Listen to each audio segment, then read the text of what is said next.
I have two settings on another Porsche, an understeer setting and an oversteer setting. And the oversteer setting, I can't tune out the throttle sensitivity because the rear spring rate does not go low enough. So it's going to be a little bit throttle sensitive. And then the understeer setting, I have it set to mid-corner understeer, as well as aero push, so that it's easier to get on throttle without having too much throttle sensitivity because of the aerodynamics. Into the settings.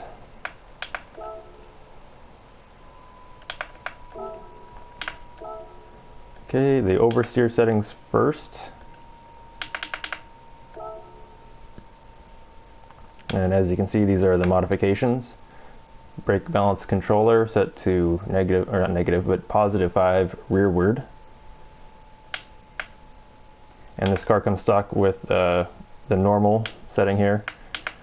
There's no option for sport discs, only racing and carbon, because it comes stock with normal sport discs, which is what I would be using. And then I'm using the normal pads, which it only has sport pads as the normal setting. And then these are the suspension settings and differential settings. The car has a lot of rake, really soft anti-roll bar in the front to make the slides more manageable. Normally I would like a stiffer front anti-roll bar in the front with a firm compression and rebound damping ratio. What that would do, if it was available, it would dampen, or damp, I should say, the anti-roll spring effect. So the anti-roll bar is a spring. It's a straight spring, a torsion spring, and it affects the rolling aspect of the car. And if it's not damped, it creates a lot of natural frequency, I guess you could say. It adds natural frequency in the rolling aspect to the natural frequency of the suspension. And if I can't dampen, or if I can't damp the anti-roll bar, then I have to make the anti-roll bar softer to be accommodated with the soft front, what's it called, compression and expansion damping ratio. Anyway, that aside, Cambers. I've seen the thumbnail for the Camber video about free grip. I'm not going to test that. I mean, I could look at the rotational G value and compare that, but whatever the value says, you have to test it to see if it's actually faster. And it takes a lot of practice at one track to test if a camber angle is actually faster. In real racing, they would have tire dynos where they have already, the manufacturer of the tire has sent the racing teams data on the tire, basically, and they would be basing their camber off of tire dynos.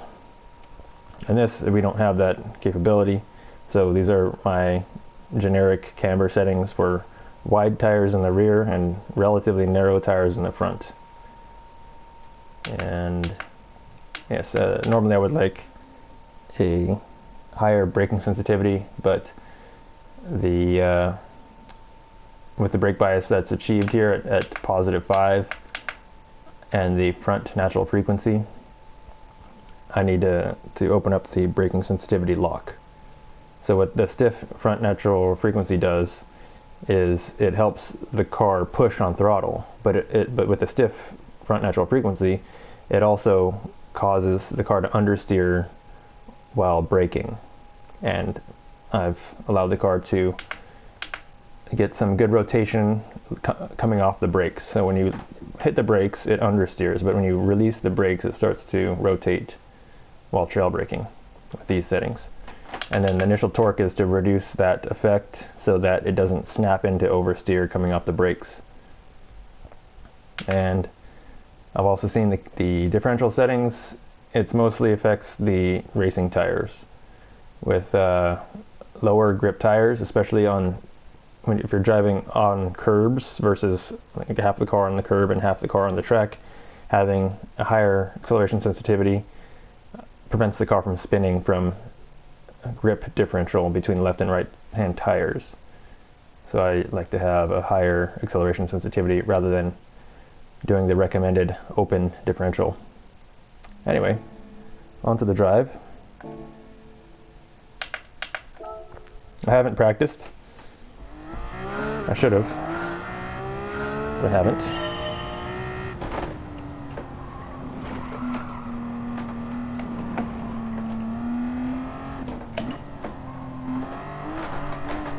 So, try to get it to oversteer on throttle. I'm going to try to slide around on this lap on purpose, just to, a little bit afraid to overthrottle it. Still has overthrottling issues. If I shall break into here, I can slide it. Pretty bad line there.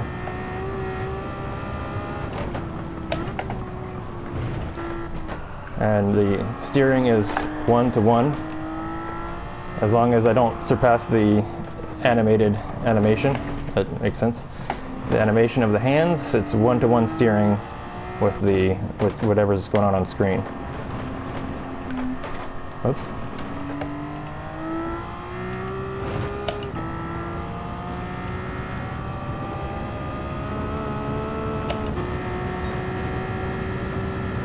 Brake after the crest when it lands, and then fourth gear. A little bit of sliding. Could probably use a little bit softer front anti-roll bar. It'll make it more oversteery, but also less snappy.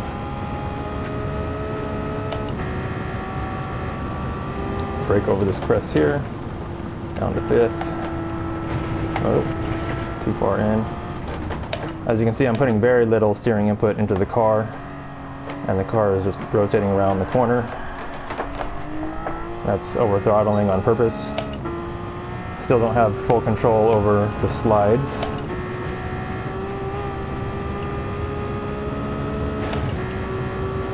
Have to be careful here. Whoa, don't want to lift. Okay, there's still high-speed wobble problem.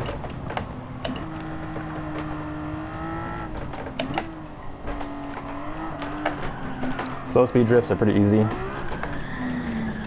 That was sloppy though.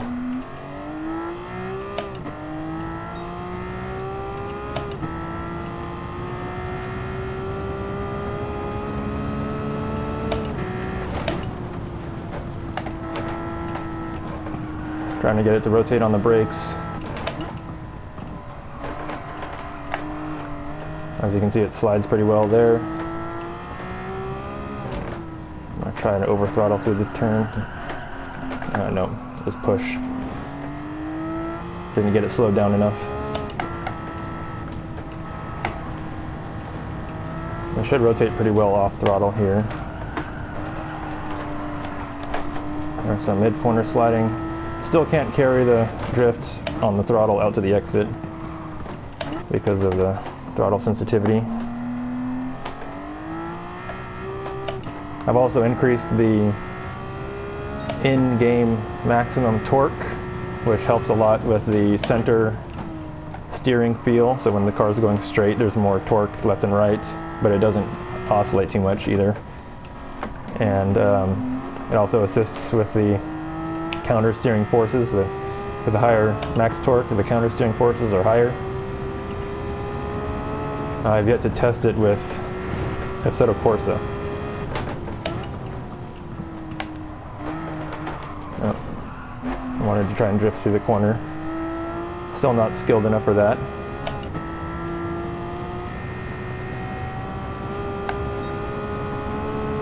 Have to be careful at speed, lifting throttle. It will rotate because of how much rake there is in the under tray.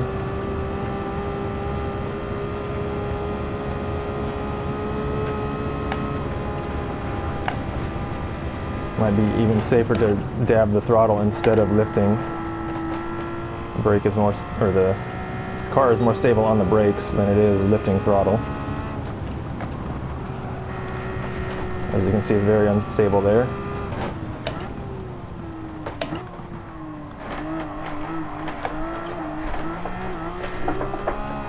Pretty sloppy drift, but it's doable. Stay in third. 40 45 or something. I can't see, my hand's blocking the speedometer. 50 actually. I can see the speedometer on my physical wheel.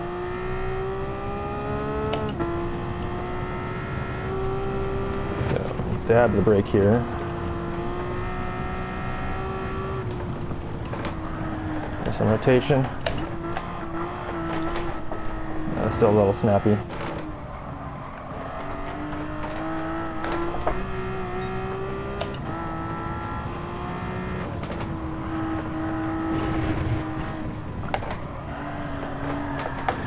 Oh. That's the best I could do with throttle oversteer. These are pretty fast corners. Going 80 in third gear.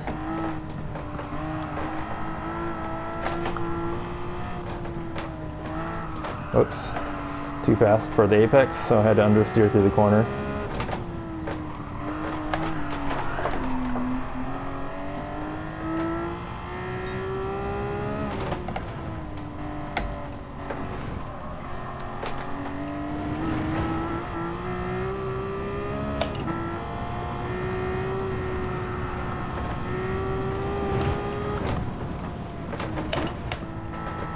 It's supposed to stand 4-2.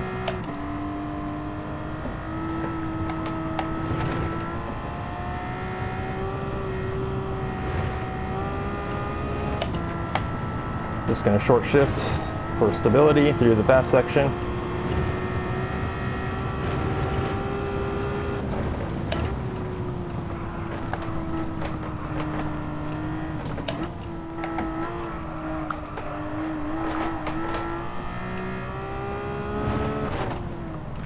Don't want to slide the tiny carousel.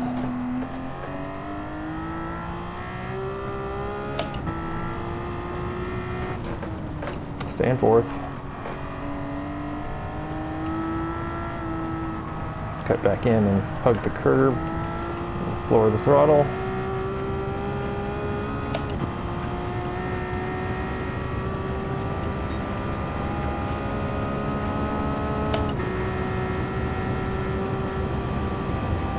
The stock transmission is geared really well.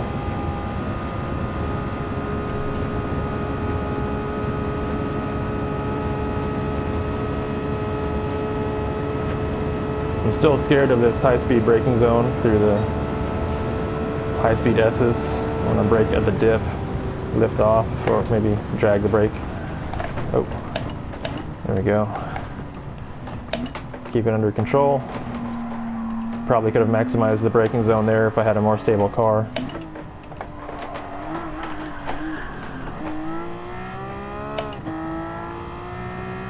And a 730 while sliding around.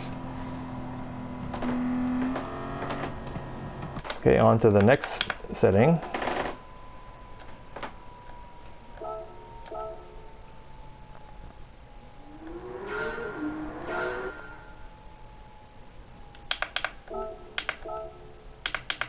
Okay, it's going to be track 201.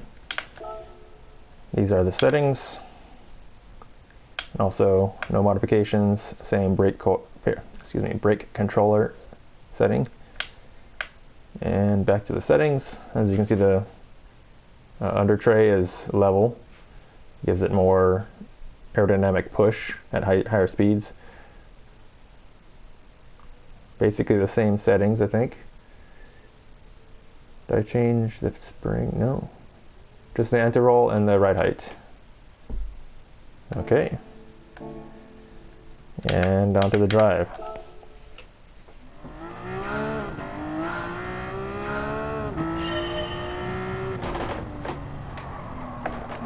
Oops.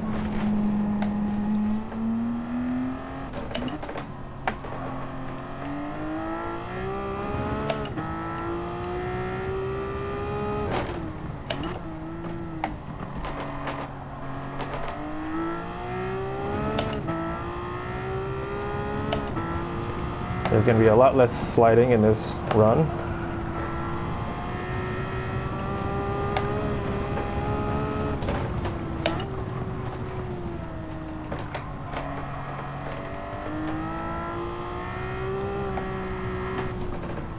Be extra deliberate on throttle to try and make it smooth.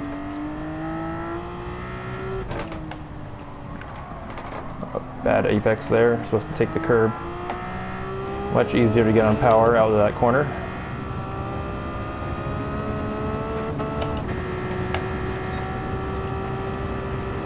Same thing, brake over past the crest. Shell brake a little too deep, probably need to brake before the crest first.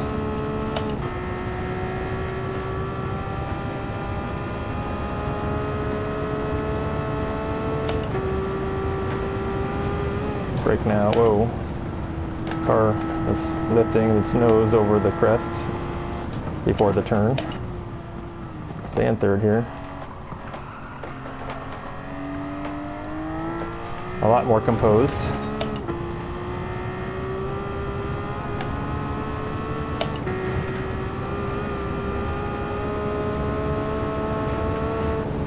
Still might be a little unstable off throttle.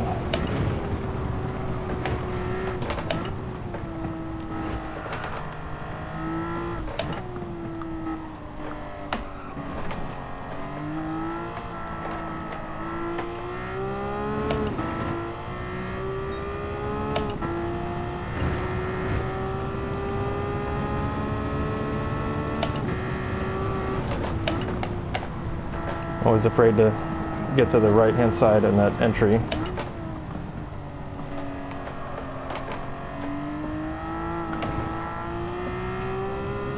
Stay in third again.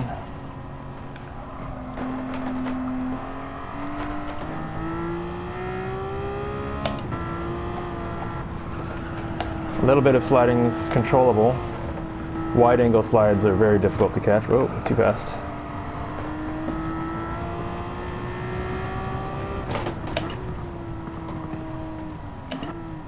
I think I want to take this in second and not first. Short shift.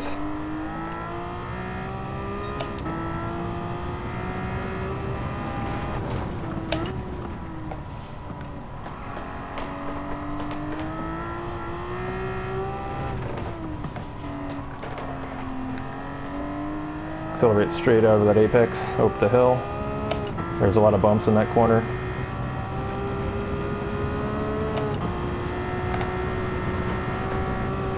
Brake before this tiny bump. Whoa, shoot, I think it was a little too late.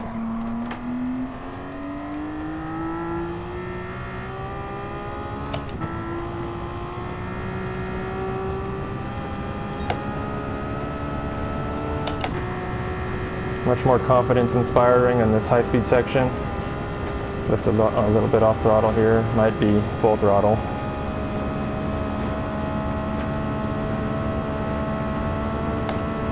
Stay in fifth. Brake early. Throttle out.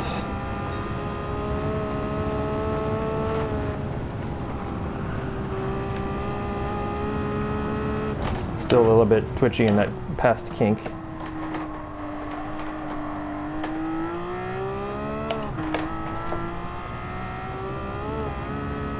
Stay in third. I don't know how fast I'm going. I'm doing too slow.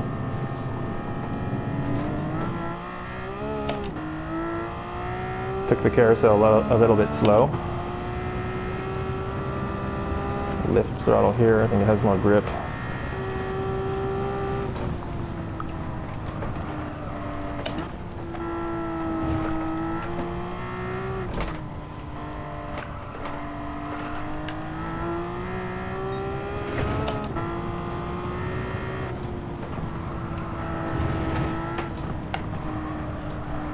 Stay in fourth. Take the curb.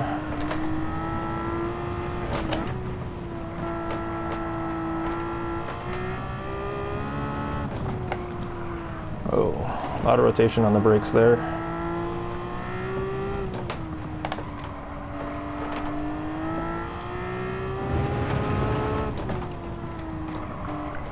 little too fast again.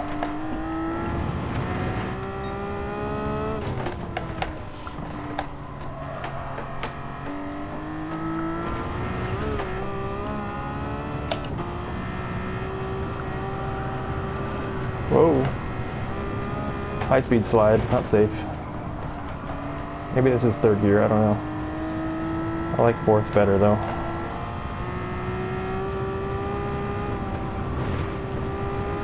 Short shift.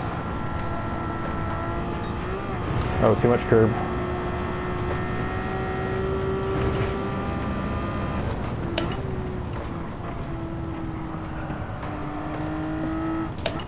Multiple jabs at the brake.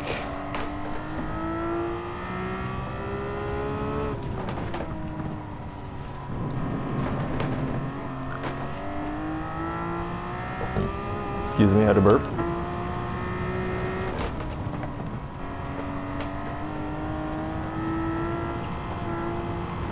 Oh, too wide on apex. Bad exit. Lost a few tenths there, probably a second maybe.